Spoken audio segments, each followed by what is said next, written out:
आपका स्वागत है। मैं हेमंत बिश्नोई 10th मैथ की वीडियो लेकर आपके सामने।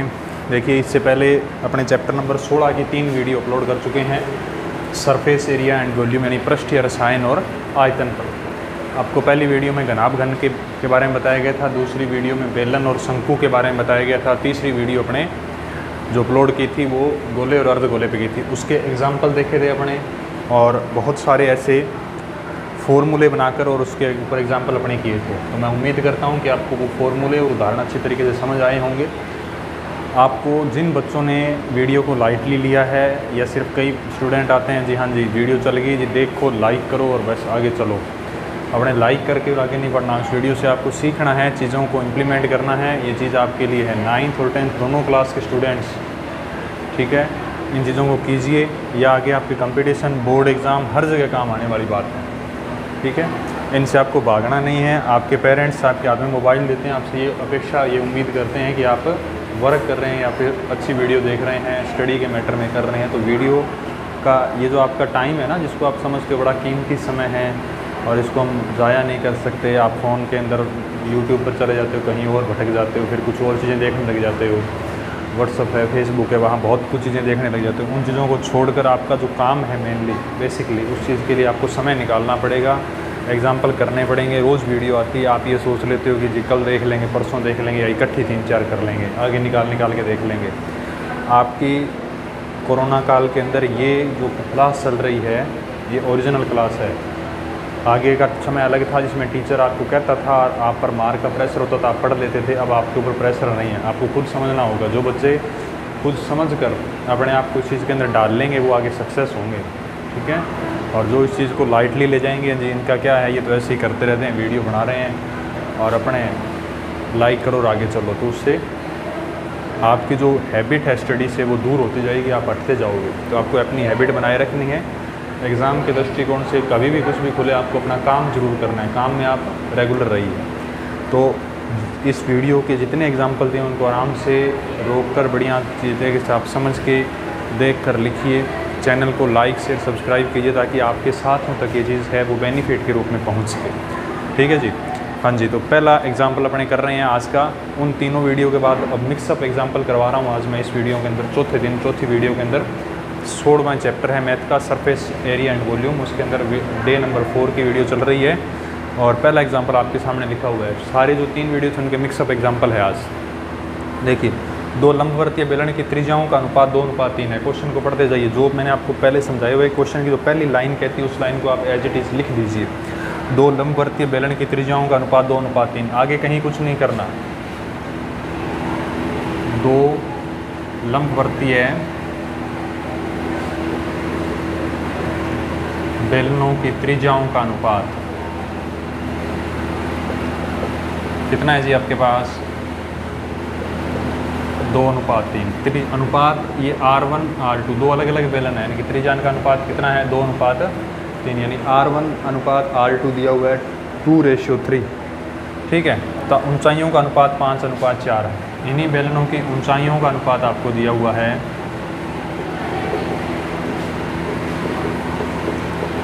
5:4, यानी H1:H2 5:4 दिया हुआ है। आपको दोनों बेलनों के वक्र पृष्ठीय क्षेत्रफल तथा आयतनों का अनुपात ज्ञात करना है। पहले दोनों बेलनों के 2 वक्र पृष्ठीय क्षेत्रफल होंगे, पहले का अलग दूसरे का अलग, और फिर दोनों बेलनों के आयतन यानी वॉल्यूम का अनुपात ज्ञात करना है। तो पहले आप लिखोगे दोनों बेलनों के वक्र पृष्ठीय क्षेत्रफलों का अनुपात। तो वक्र पृष्ठीय क्षेत्रफल का अनुपात क्या होगा जी? देखो यहाँ लिखा जाएगा, नीचे लिख रहा हूँ मैं। पहले बेलन का वक्र पृष्ठीय क्षेत्रफल बटे में दूसरे बेलन का वक्र पृष्ठीय क्षेत्रफल।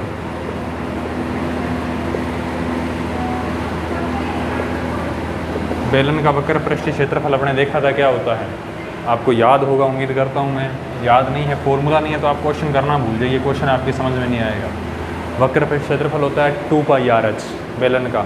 यहाँ मैंने R1 H1 क्यों लगाया? क्योंकि 2 बेलन अलग अलग है, तो पहले की R1 त्रिज्या, दूसरे की और पहले की ऊंचाई H1, ऐसे ही दूसरे का 2πR2 H2, आर दूसरे बेलन की त्रिज्या R2 और ऊंचाई H2। देखो 2 पाई से 2 पाई कैंसिल, R1 से R2 नहीं कटेगा क्योंकि वो R1 है उसका मान अलग है, दूसरे के लिए R2 का मान अलग है, H1 H2 नहीं कटेगा। हाँ जी, तो R1 R2 का अनुपात कितना है आपके पास? R1 का मान कितना है? 2 है। H1 का अनुपात की वैल्यू कितनी है? 5, क्योंकि अनुपात बटे में लिखा जाता है तो बटे में लिखा हुआ है आपके सामने। R2 कितना है? 3, H2 कितना है? 4, 2 दूना 4 हो जाएंगे तो 5/6, तो कितना आ जाएगा जी? 5:6। ये तो आ गया वक्र पर क्षेत्रफलों का अनुपात। तो दोनों बेलनों के आयतनों का अनुपात अब आपको निकालना है। ऐसे ही दोनों बेलनों के आयतनों का अनुपात, आयतनों का अनुपात कैसे निकलेगा? देखो यहाँ आएगा पहले बेलन का आयतन, बटे में आएगा दूसरे बेलन का आयतन। पहले बेलन का आयतन क्या होता है? πr²h। बेलन के आयतन का πr²। देखो यहाँ R1 की स्क्वायर H1 की स्क्वायर। पहले बेलन की R1 त्रिज्या, H1 ऊंचाई, दूसरे बेलन के लिए पाई R2 की स्क्वायर H2। तो पाई से पाई कैंसिल हो गया। हाँ जी, तो देखो R1 की स्क्वायर, R1 का मान कितना दिया हुआ आपके पास? R1 की वैल्यू कितनी है अपने पास? R1 की 2 की स्क्वायर इंटू H1 कितना है? 5। R2 का मान कितना है आपके पास? R2 का मान 3 की स्क्वायर, क्योंकि स्क्वायर दी हुई है। H2 का मान कितना है? 4। तो 2 की स्क्वायर 4 इंटू 5, 3 की स्क्वायर 9 इंटू 4, 4 से 4 कैंसिल, तो कितना आ जाएगा? 5:5/9 हो गया, लिखा जाएगा 5:9। तो ये पृष्ठीय क्षेत्रफल का अनुपात हो गया और ये आयतनों का अनुपात हो गया। पहले आपको क्वेश्चन को गौर से पढ़ना, समझना और देखना है कि क्वेश्चन क्या कह रहा है। आपको क्वेश्चन समझ आना चाहिए। क्वेश्चन दोबारा देख लो, क्या लिखा हुआ है? 2 लंबवर्तीय बेलनों की त्रिज्याओं का अनुपात 2:3 दिया हुआ है अपने को। फिर दिया हुआ है ऊंचाइयों का अनुपात 5:4। दोनों बेलनों के वक्र पृष्ठ क्षेत्रफल तथा आयतनों का अनुपात ज्ञात करना है। तो 2 लंबवर्तीय बेलनों की त्रिज्या होगी R1:R2, कितना हो गया? 2:3। ऊंचाइयाँ होगी 5:4, यानी H1:H2 कितना हो गया? 5:4। वक्र पृष्ठ क्षेत्रफल का अनुपात ज्ञात करते हैं तो वो चीज़ हमेशा बटे में आती है। तो पहले बेलन का वक्र पृष्ठ क्षेत्रफल बटे में दूसरे बेलन का वक्र पृष्ठीय क्षेत्रफल। फॉर्मूला लगाओगे 2πRh, वक्र पृष्ठ क्षेत्रफल 2πRh। इसमें R1 H1, R2 H2, 2 पाई से 2 पाई कैंसिल। R1 का मान 2 इंटू H1 का मान 5, R2 का मान 3 इंटू H2 का मान 4, 2 दूना 4 और 5/6 कितना आ जाएगा? 5:6। फिर आप लगाओगे आयतनों का अनुपात। तो पहले बेलन का आयतन बटे में दूसरे बेलन का आयतन। आयतन यानी वॉल्यूम का फॉर्मूला होता है πr²h, πr1²h और H1 R1 आ जाएगी, दूसरे का πr2²H2। ठीक है जी, पाई से पाई कैंसिल। R1 की स्क्वायर 2 की स्क्वायर इंटू H1 का मान 5, R2 की स्क्वायर 3 की स्क्वायर इंटू 4 आ जाएगा, 2 की स्क्वायर 4 इंटू 5, 3 की स्क्वायर 9 इंटू 4, 4 से 4 कैंसिल हुआ तो आंसर कितना है आपके पास? 5:9। फिर अपने देखते हैं क्वेश्चन नंबर 2 जो बोर्ड पे लिखा हुआ है। आप 2 नंबर क्वेश्चन देख लीजिए, क्या लिखा हुआ है फटाफट से।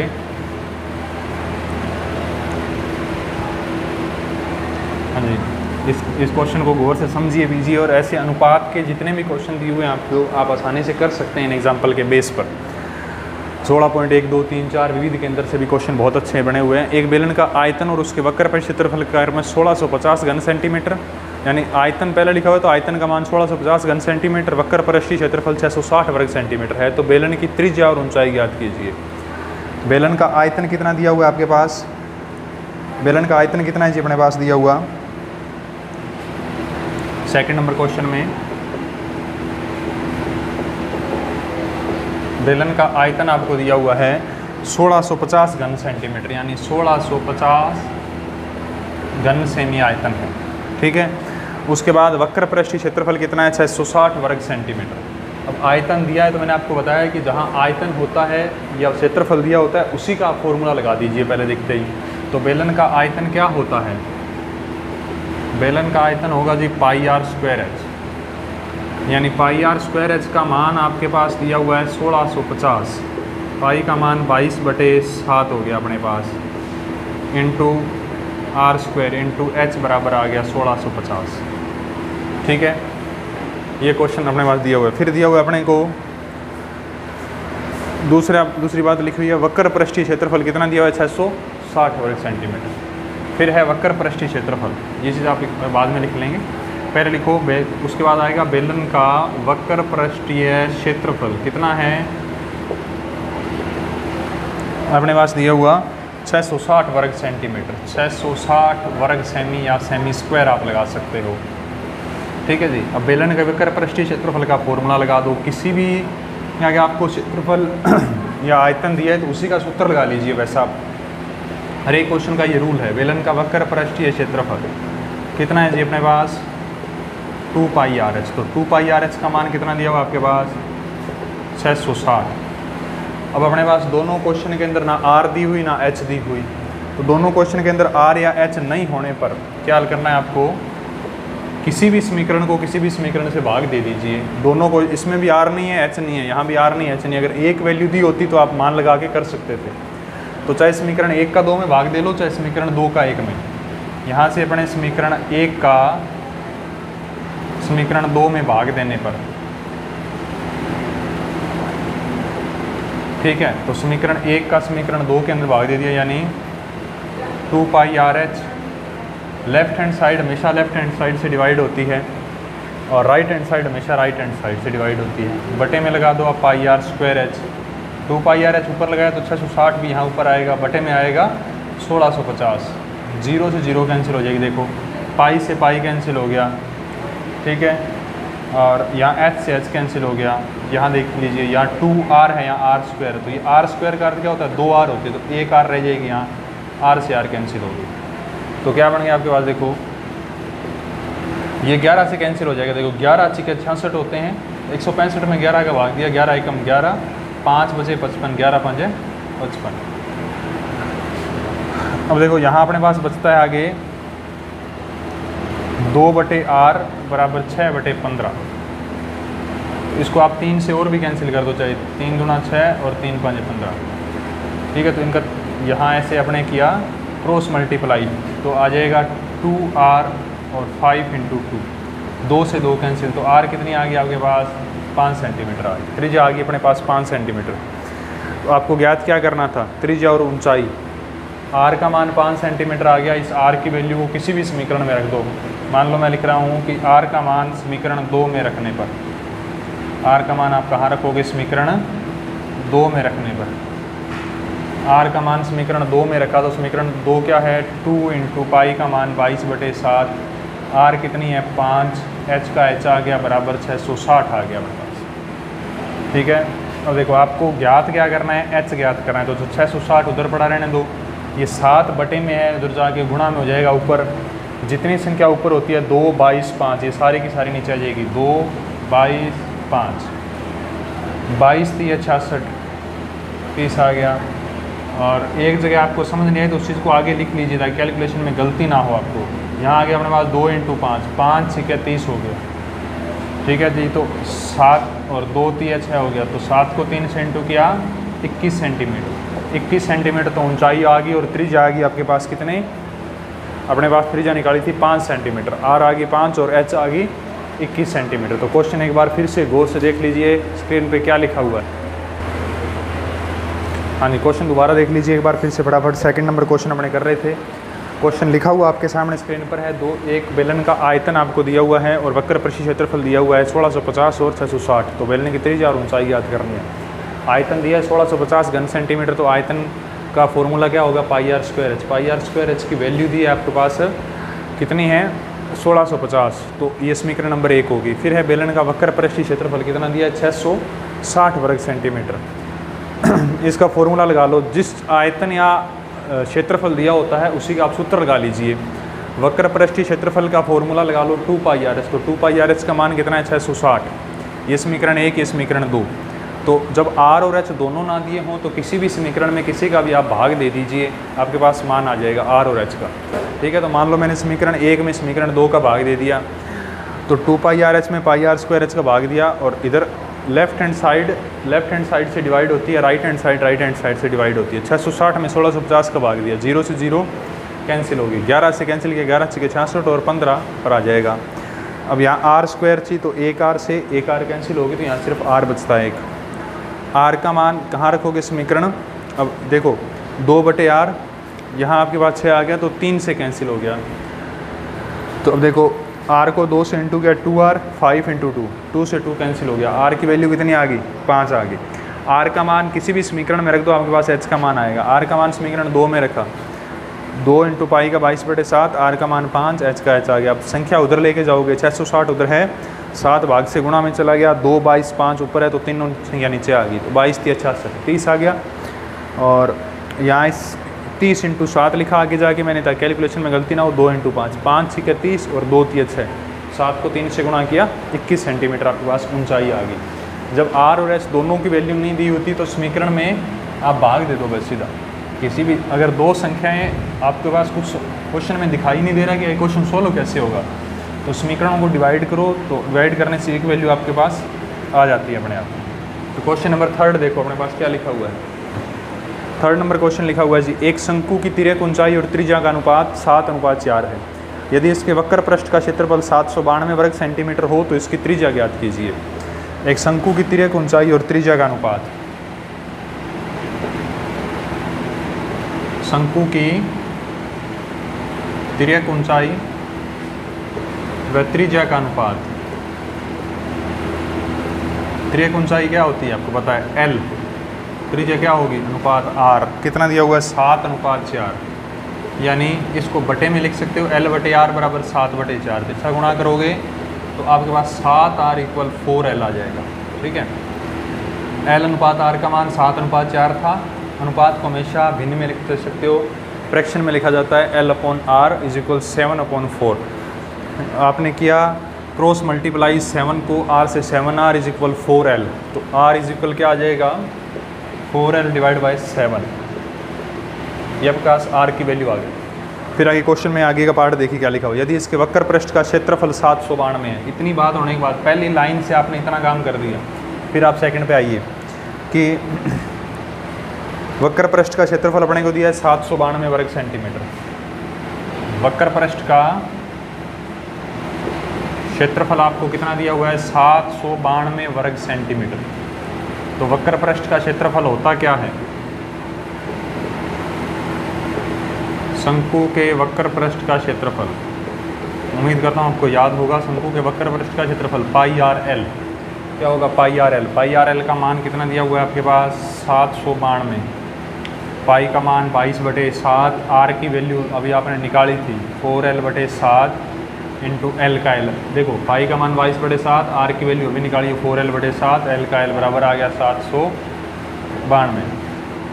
हाँ जी, जितनी चीज़ें आप उधर जा सकते ले जाइए।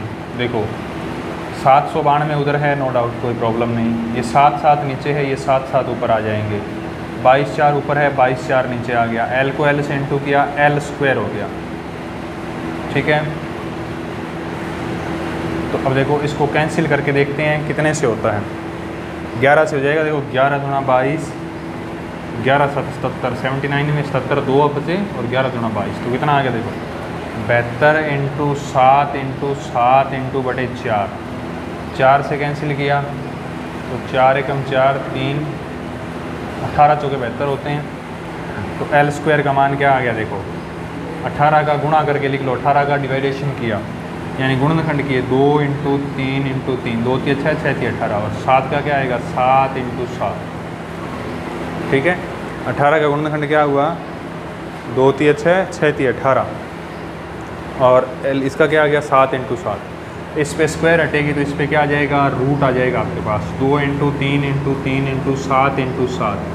रूट से कैसे निकलती है, घनमूल से 3 के जोड़े में संख्या बाहर आती है, वर्गमूल में से 2 के जोड़े में संख्या, 2 7 में से 1 7 बार आ गया, 2 3 में से 1 3 बार आ गया, और यहाँ √2 आ जाएगा। तो 21 √2, √2 अकेला है तो √2 रूट में ही रहेगा। L का मान कितना आ गया 21 √2।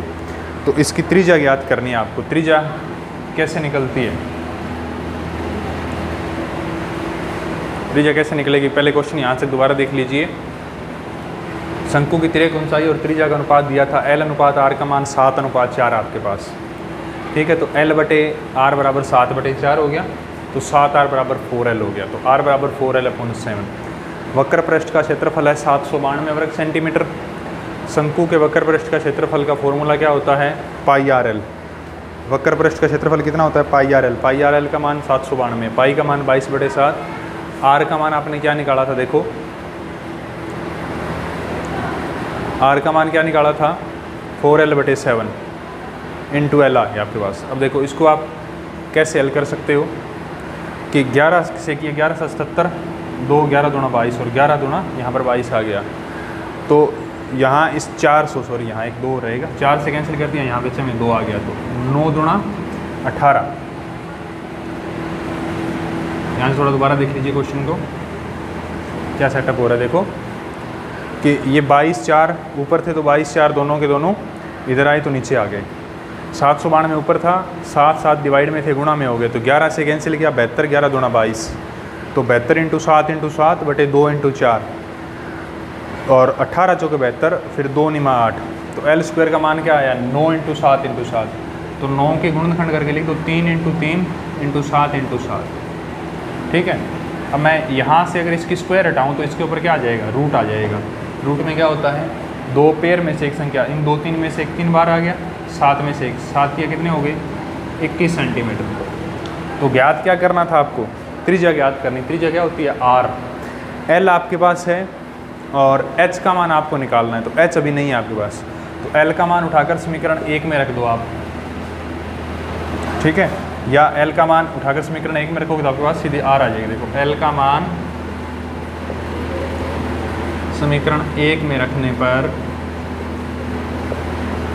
समीकरण 1 क्या कहती है, R बराबर 4 × L कितना है 21 बटे क्या है 7, 7 × 21, तो 4 × कितनी होगी 12 सेंटीमीटर इसकी त्रिज्या अपने पास आंसर आ जाएगी। क्वेश्चन देखना है आपको गौर से, दोबारा इसको थोड़ा समझिए। इसमें थोड़ी सी एक मिस्टेक थी कि एक शंकु की तिर्यक ऊंचाई और त्रिज्या का अनुपात 7:4 है। ये पहली लाइन यहाँ खत्म होती है, इस लाइन को फॉलो करते हैं। तिर्यक ऊंचाई और त्रिज्या का अनुपात L/R 7:4, तो L/R बराबर क्या आ जाएगा 7/4, अनुपात को बटे में लिखोगे आप। ठीक है जी, इनका क्या तिरछा गुणा 7R बराबर 4L, तो R का मान निकाल लीजिए, 4L उधर है, 7 गुणा में इधर आके भाग में हो गया 4L/7। फिर आपको क्वेश्चन की अगली लाइन, जितना आप क्वेश्चन को खींच सकते हो पहली लाइन से उतना खींच लीजिए। सेकंड लाइन क्या कहती है, यदि इसके वक्र पृष्ठ का क्षेत्रफल 792 वर्ग सेंटीमीटर हो तो इसकी त्रिज्या ज्ञात कीजिए। वक्र पृष्ठ का क्षेत्रफल का फॉर्मूला क्या बनता है, 792 है तो वक्र पृष्ठ क्षेत्रफल होता है πRL। πRL की वैल्यू कितनी आपके पास 792, 792। ठीक है, अब देखो 792 इसके वक्र पृष्ठ का क्षेत्रफल आ गया। फिर अब देखोगे आप पाई का मान 22/7, R का मान क्या निकला था 4L/7, L का L आ गया। अब ये जितनी संख्या उधर जा के लिए L को L से इंटू किया L², 792 है ये अपने पास यहाँ। अब 22 और 4 ऊपर है, दोनों नीचे आ गए, 7 7 नीचे दोनों ऊपर चले गए, कैंसिल किया 11 से 72, 11 दूना 22, 4 और 2 बच गए यहाँ, 18 चौके 72, 18 आ गया और 2 में 18, 9 को क्या लिखोगे 3 × 3, 7 × 7, इन 2 में से एक 3 बार आ गया, इन 7 में से एक 7 के कितने हो गए, L का मान 21 सेंटीमीटर। तो L का मान समीकरण 1 में रखने पर, समीकरण 1 क्या है R बराबर 4L/7, 4 × L का मान 21/7, तो 7 × 21, R कितनी आ गई 4 × 12 सेंटीमीटर त्रिज्या आ गई अपने पास। ठीक है, ये 3 क्वेश्चन थे। आगे के एग्जाम्पल अपने देखते हैं कि कौन कौन से और एग्जाम्पल इसके अंदर क्या चीज़ें मुख्य। हाँ जी, आगे क्वेश्चन नंबर 4 देखिए क्या लिखा हुआ है आपकी स्क्रीन पे कि एक ठोस बेलन का संपूर्ण पृष्ठीय क्षेत्रफल आपको दिया हुआ है 462 वर्ग सेंटीमीटर। इसका वक्र पृष्ठीय क्षेत्रफल, कहीं आपको क्वेश्चन पूरा पढ़ने की ज़रूरत नहीं, सबसे पहली लाइन जो दिख रही है वो लिख लीजिए, उस लाइन पर जितना काम हो रहा है उतना काम कर दीजिए। देखो एक ठोस बेलन का संपूर्ण पृष्ठीय क्षेत्रफल, एक ठोस बेलन का संपूर्ण पृष्ठीय क्षेत्रफल आपको दिया हुआ है 462 वर्ग सेंटीमीटर। हाँ जी, संपूर्ण पृष्ठीय क्षेत्रफल का फॉर्मूला लगा लो, क्षेत्रफल आयतन दिया है तो उसी का फॉर्मूला, बेलन का संपूर्ण पृष्ठीय क्षेत्रफल, फॉर्मूला क्या होगा 2πr r + h। ठीक है, 2πr r + h, तो 2πr और r + h का मान आपको 462 दिया हुआ है। ये पहली लाइन से इतना काम आप कर सकते थे, आपने कर लिया। क्वेश्चन की आगे वाली लाइन पढ़िए, इसका वक्र पृष्ठीय क्षेत्रफल संपूर्ण पृष्ठीय क्षेत्रफल का 1/3 है। अब जो बेलन का वक्र पृष्ठीय क्षेत्रफल है वो संपूर्ण पृष्ठ का 1/3 यानी संपूर्ण पृष्ठ का की जो वैल्यू दी हुई है उसको 1/3, 1/3 का अर्थ क्या होगा 1/3 भाग है। यानी इस लाइन को मैं ऐसे लिख सकता हूँ, जो बेलन का वक्र पृष्ठीय क्षेत्रफल है वो 1/3 है किसका, संपूर्ण पृष्ठीय क्षेत्रफल के। बेलन का संपूर्ण पृष्ठीय क्षेत्रफल का 1/3 है। तो बेलन का वक्र पृष्ठीय क्षेत्रफल कितना होगा? बेलन का वक्र पृष्ठीय क्षेत्रफल कितना होगा? 1/3 गुणा संपूर्ण पृष्ठीय। संपूर्ण पृष्ठीय कितना? 462। तो 462 को अगर आप कैंसिल करोगे 3 से तो 154 कितना आ जाएगा? 154 वर्ग सेंटीमीटर आ जाएगा जी। बेलन का वक्र पृष्ठीय क्षेत्रफल 154 वर्ग सेंटीमीटर। वक्र पृष्ठ का फॉर्मूला क्या होता है? 2πr/h का मान कितना है? 154। ये समीकरण 1 और ये समीकरण 2 भी आपके। 2πr r+h का मान 462 है समीकरण 1, 2πrh का मान 154 है समीकरण नंबर 2। हाँ जी, तो देखो क्या ज्ञात करना है आगे आपको। तो बेलन का आयतन ज्ञात कीजिए। आगे आयतन निकालोगे किससे? r और h होगी तभी। r और h दोनों नहीं है तो दोनों चीज़ें नहीं हो तो मैंने आपको क्या बताया था, किसी भी समीकरण का किसी में भाग दे दो। तो समीकरण 1 में समीकरण 2 का या समीकरण 2 में समीकरण 1 का। समीकरण 1 में आपको समीकरण 2 का आपने भाग दे दिया, डिवाइड करोगे। देखो डिवाइड करने पर क्या होगा? 2πr r+h में भाग किसका दिया? 2πrh का। 2πr r+h का मान क्या है? 462/154। अभी किया था ना 462/3, तो इसका उत्तर भी कितना आ जाएगा? 3 आ जाएगा। कितना आ जाएगा? 3। देखो 2πr से 2πr कैंसिल हो गया। अब ये h से h कैंसिल नहीं हो गया क्योंकि r+h है, ये बटे में h है, बराबर 3। 3 के बटे में 1 लगाओ। अब इनका तिरछा गुणा करोगे तो क्या आ जाएगा? 3h इक्वल क्या आएगा? r+h। तो h एक साइड ले आए, आप h उधर ले जाए। देखो तो 3h, h प्लस इधर आके माइनस हुआ बराबर r। तो r का मान क्या आ गया? r बराबर 2h आ गया। ठीक है जी। अब r का मान 2h आ गया। अब ये r का मान आप किसी भी समीकरण में रख दो आप, ठीक है। r का मान किसी भी समीकरण, मान लो मैंने समीकरण 2 में रख दिया तो आपके पास h का मान आ जाएगा। r का मान कहाँ रखना है? समीकरण 2 में रखने पर। समीकरण 2 में रखा r का मान, तो समीकरण 2 क्या है? 2 × पाई का मान 22/7। r का मान क्या आ जाएगा आपके पास? 2h × h बराबर 154।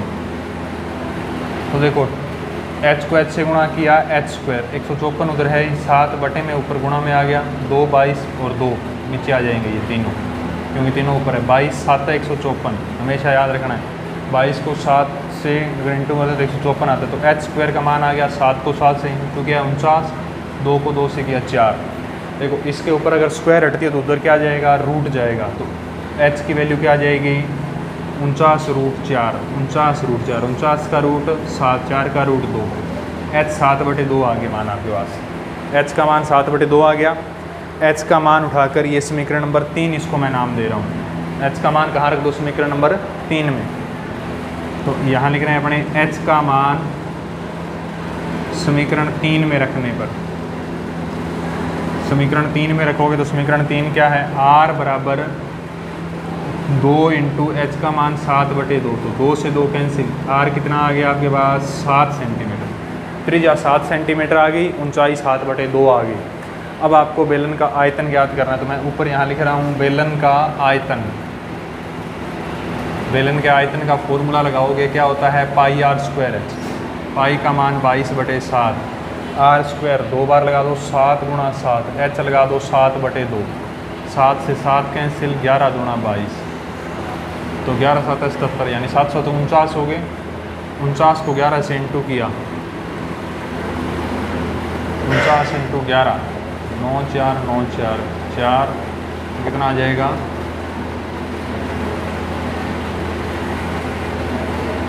539। आयतन के पीछे क्या लगता है? घन सेंटीमीटर। ये अपने पास इसका आंसर आ जाएगा। दोबारा देख लीजिए क्वेश्चन बड़ा गौर से, बहुत इंपॉर्टेंट क्वेश्चन है। क्वेश्चन नंबर 4 की अपने चर्चा कर रहे हैं। एक ठोस बेलन का संपूर्ण पृष्ठीय क्षेत्रफल 462 वर्ग सेंटीमीटर है। संपूर्ण पृष्ठीय क्षेत्रफल 462 है, तो 462 की आप वैल्यू देख लीजिए।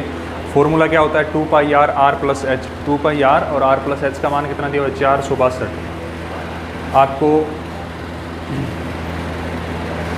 2πr और r+h का मान 462 है, ठीक है। अब आपको लिखा हुआ है बेलन का वक्र पृष्ठीय क्षेत्रफल कितना दिया हुआ है? संपूर्ण पृष्ठीय का 1/3। तो जितना संपूर्ण पृष्ठ होगा उसका 1/3। तो 1/3 इंटू ये लिखा हुआ था बेलन का वक्र पृष्ठीय क्षेत्रफल संपूर्ण पृष्ठीय क्षेत्रफल का 1/3 है, 1/3 है। तो 1/3 इंटू संपूर्ण पृष्ठीय कितना है 462, कैंसिल किया तो 154 वर्ग सेंटीमीटर। ये वक्र पृष्ठीय क्षेत्रफल यानी 2πr/h का मान कितना 154 है आपके पास। ये क्वेश्चन की लैंग्वेज यहाँ से समझनी अच्छी है आपको।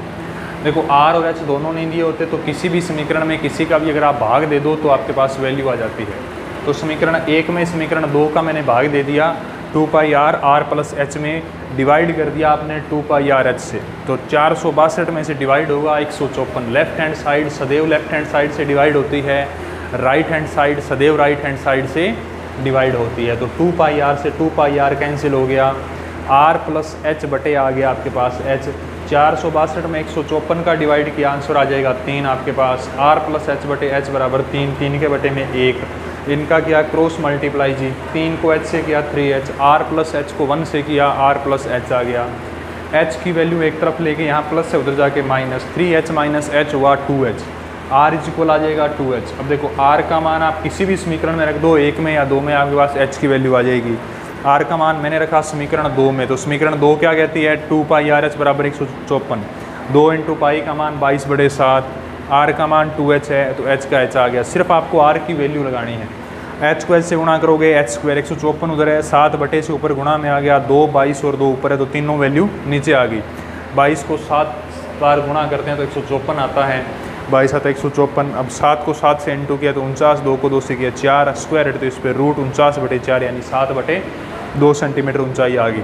h का मान समीकरण 3 में रख दो, r की वैल्यू भी निकालनी है ना आयतन ज्ञात करने के लिए, तो समीकरण 3 में रखा। तो समीकरण 3 क्या है r बराबर 2h, 2 इंटू h का मान 7/2, 2 से 2 कैंसिल तो r कितनी आ गई 7 सेंटीमीटर। ठीक है, अब आपके पास r और h दोनों आ गई तो बेलन का आयतन निकालो πr² h से। बाई का मान 22/7, r स्क्वायर है तो 7 इंटू 7, 2 बार गुणा में आएगा, h है 7/2, तो 2 से 2 22 कैंसिल हुआ तो 11 दूना 22, 7 से 7 कैंसिल, 49 इंटू 11 बनेगा 539 घन सेंटीमीटर आपके पास फाइनल आंसर आएगा। मोस्ट इंपॉर्टेंट क्वेश्चन है जी। ठीक है, आपको 2-3 बार थोड़ी वीडियो के लैंग्वेज क्वेश्चन की समझनी जरूरी है। लैंग्वेज समझिए और क्वेश्चन को पोज करके 2 या 3 बार वीडियो को देख लीजिए गौर से, फिर आपके समझ ज़्यादा क्लियर होती जाएगी। नेक्स्ट क्वेश्चन आप फटाफट बोर्ड पे लिखा हुआ है इस साइड आपके सामने, 5 नंबर क्वेश्चन जो है वो पढ़िए, उसको सॉल्व करते हैं। इस टाइप के एग्जाम्पल आपको और मिलेंगे, उनको आप बुक से करते रहिए। ठीक है, तो क्वेश्चन नंबर 5 आपके सामने क्या लिखा हुआ है देखिए। क्वेश्चन नंबर 5 अपने सामने ये लिखा हुआ है कि एक 9 सेंटीमीटर की अंत त्रिज्या वाले एक अर्ध गोलाकार कटोरे में एक द्रव भरा है। इस द्रव को 3 सेंटीमीटर व्यास और 4 सेंटीमीटर ऊंचाई के छोटे छोटे बेलनाकार बर्तनों में भरा जाना है। तो ज्ञात कीजिए कटोरे को पूरे द्रव को भरने के लिए कितनी बोतलों की आवश्यकता होगी। देखिए, आपको मैंने एक बात बताई थी कि द्रव जब किसी चीज़ के अंदर भरा जाता है तो आयतन है, तोड़ा जाता है तो आयतन है। 2 चीज़ें क्लियर है आपके पास, तो कुछ भरा हुआ है तो आयतन है। ठीक है, अब जिसकी संख्या, बोतलों की संख्या, और बोतल का आकार क्या है बेलनाकार बर्तन, बेलनाकार बोतल है वो, तो बेलन का आयतन निकालकर बेलन की संख्या निकालनी है, तो बेलन का आयतन बटे में जाएगा, जाहिर सी बात है। अर्ध गोलाकार कटोरे की त्रिज्या, सबसे पहले क्वेश्चन में दिया हुआ है अर्ध गोलाकार कटोरे की त्रिज्या कितनी है अपने पास ही, अर्ध गोले की त्रिज्या क्या दी हुई है 9 सेंटीमीटर। तो ये भरा हुआ है तो भरा है तो इसका आयतन निकालोगे आप, त्रिज्या से आयतन निकल जाएगा। एक द्रव से भरा है, द्रव से भरा है तो अर्ध गोले का आयतन यानी अर्ध गोलाकार कटोरे का आयतन, अर्ध गोले का आयतन क्या होता है 2/3 पाई r क्यूब। 2/3 पाई का मान 22/7, r कितनी है 9 इंटू 9 इंटू 9, जितना कैंसिल हो सकता है कर लीजिए, घन सेंटीमीटर, बाकी पड़ा रहने दीजिए ऐसे। ये द्रव भरा है, इसके अंदर इतना आयतन आएगा। ठीक है, उसके बाद क्वेश्चन में देखो क्या लिखा हुआ है। उसके बाद क्वेश्चन में लिखा हुआ है इस द्रव को 3 सेंटीमीटर व्यास और 4 सेंटीमीटर ऊंचाई के छोटे छोटे बेलनाकार बर्तनों में भरना है। बेलनाकार बर्तन में भर रहा है तो बेलनाकार बर्तन का व्यास, बेलनाकार बर्तन का व्यास कितना है 3 सेंटीमीटर। व्यास 3 है तो व्यास की आधी क्या हो जाएगी त्रिज्या, त्रिज्या कितनी आएगी 3/2 सेंटीमीटर, त्रिज्या हो जाएगी 3/2। फिर आपके पास ऊंचाई, ऊंचाई कितनी है 4 सेंटीमीटर, ऊंचाई कितनी है 4 सेंटीमीटर।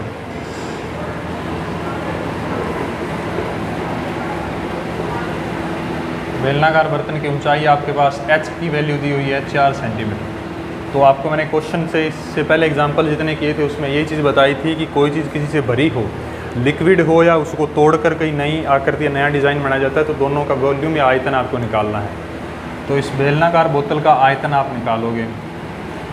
सिलेंडर की बोतल है, बेलनाकार बर्तन का आयतन, तो सिलेंडर का जो वॉल्यूम का फॉर्मूला था वो क्या था, πr²h। तो इसका आयतन क्या आ जाएगा, पाई की वैल्यू 22/7, r² है, r का मान आएगा 3/2 × 3/2², 2 बार है, h का मान आ जाएगा जी 4 आपके पास। ठीक है, कैंसिल कर दिए, जहाँ तक 2 दूना 4 और 2 से 2 कैंसिल हुआ, तो कितना आ गया आपके पास 22/7, 3 × 3 घन सेंटीमीटर। अब संख्या निकालनी है बेलनाकार बोतलों की संख्या। तो क्वेश्चन में मैंने आपको पहले बताया था कि किसी भी वैल्यू की आपको संख्या निकालनी हो तो उसका आयतन हमेशा बटों में आप बटे में लगाओगे। तो बेलनाकार बोतलों की संख्या आपको ज्ञात करनी है, तो जिसकी संख्या ज्ञात करनी है उसका आयतन सदैव बटे में आता है। बेलनाकार बोतल का आयतन, और ऊपर किसका आ जाएगा, अर्धगोले का आयतन। तो अर्धगोले का आयतन लिखोगे, क्या दिया हुआ है अर्धगोले का आयतन। अर्धगोले का आयतन अभी आपने निकाला था, कितना था, 2 × 22/7, क्योंकि 3 तो कैंसिल हो गया, × 3 × 9 × 9 बटे में बेलनाकार का आयतन क्या था, 22/7 × 3 × 3 × 2। 22/7 से 22/7 कैंसिल हुआ, 3 से 3 कैंसिल, 3 9 से गया तो 3 आ जाएगा, और ये 2 से 2 कैंसिल, गुणा करोगे 9 × 27, तो कितनी बोतलें लगेगी, 27 बोतलों की आवश्यकता होगी। ठीक है जी, क्वेश्चन दोबारा देख लीजिए। क्वेश्चन क्या था अपने पास, क्वेश्चन ये था कि अर्धगोलाकार कटोरे की त्रिज्या, अर्धगोलाकार कटोरे की त्रिज्या, हाँ जी, क्वेश्चन दोबारा देख लीजिए एक बार, क्या लिखा हुआ है, अर्धगोलाकार कटोरे की त्रिज्या आपके पास दी हुई है 9 सेंटीमीटर, आयतन है 2/3 πr³। देखो क्वेश्चन आपको पूरा नहीं पढ़ना, जब आप क्वेश्चन पूरा पढ़ने जाओगे तो आप जाहिर सी बात है कंफ्यूज हो जाओगे। जितनी आपको लाइन क्वेश्चन कह रहा है उतनी लाइन पर चलिए। देखो 9 सेंटीमीटर की अंतः त्रिज्या वाले एक अर्धगोलाकार कटोरे में एक द्रव भरा है, किसी के अंदर लिक्विड भरा है, तोड़ी जा रही, तो वो चीज़ में आयतन आएगा, वॉल्यूम आएगा। तो कटोरे की त्रिज्या r है 9 सेंटीमीटर, अब भरा हुआ तो उसका आयतन लगा लीजिए 2/3 πr³। 2/3 पाई की वैल्यू 22/7, r³ है तो 9 आ जाएगा। जितना कैंसिल हो सकता है उतना कैंसिल कर दीजिए, घन सेंटीमीटर। अब इसको भरना किस में है, बेलनाकार बोतलों के अंदर भरना है। तो बेलनाकार बर्तन का व्यास 3 सेंटीमीटर, त्रिज्या आ जाएगी 3/2, और इसकी ऊंचाई दी हुई आपको 4 सेंटीमीटर। तो इसका भी आयतन चाहिए क्योंकि इसके अंदर भी वो द्रव भरा जाएगा। आयतन का फॉर्मूला πr²h, पाई की वैल्यू 22/7, r कितनी है 3/2 × 3/2, ऊंचाई h कितनी है 4, कैंसिल किया तो 2 से 4 को आया तो यहाँ 2 आ जाएगा, फिर 2 से 2 कैंसिल हो जाएगा, तो यहाँ बचता है अपने पास 22/7, 3 × 3 घन सेंटीमीटर। जिसकी संख्या ज्ञात करनी हो उसका आयतन बटे में आता है। तो बेलनाकार बोतलों की संख्या ज्ञात करनी है तो बेलनाकार बोतल का आयतन बटे में, ऊपर अर्धगोले का आयतन, अर्धगोले का आयतन है 2 × 22/7 × 3 × 9 × 9, और बेलनाकार बोतल का आयतन है 22/7 × 3 × 3, तो 3 से 3 कैंसिल, और ये 3 दिया 9, तो 22/7 से 22/7 कैंसिल, तो आप गुणा करोगे 9 × 27, 27 दूना 54 बोतलें अपने पास आंसर आ जाएगा। बैठिए। हाँ जी, क्वेश्चन नंबर 6 देखो, आपको लिखा हुआ है खोखले बेलन की ऊंचाई 21 डेसीमीटर है, डेसीमीटर में है। एक खोखला बेलन है, खोखले बेलन की ऊंचाई है आपके पास, h का मान 21 डेसीमीटर। देखो आपको पता होना चाहिए कि 10 सेंटीमीटर होते हैं वो 1 डेसीमीटर के, ठीक है, इक्वल होते हैं। तो डेसीमीटर को आप सेंटीमीटर में चेंज करोगे तो 21 × 10 कितना आ जाएगा, 210 सेंटीमीटर ऊंचाई आ जाएगी खोखले बेलन की। फिर आपको दिया हुआ है इसके बाह्य व्यास यानी बाहर का व्यास दिया हुआ है 10 सेंटीमीटर। बेलन का बाहरी व्यास जिसको अपने बोलते हैं वो दिया हुआ है 10 सेंटीमीटर।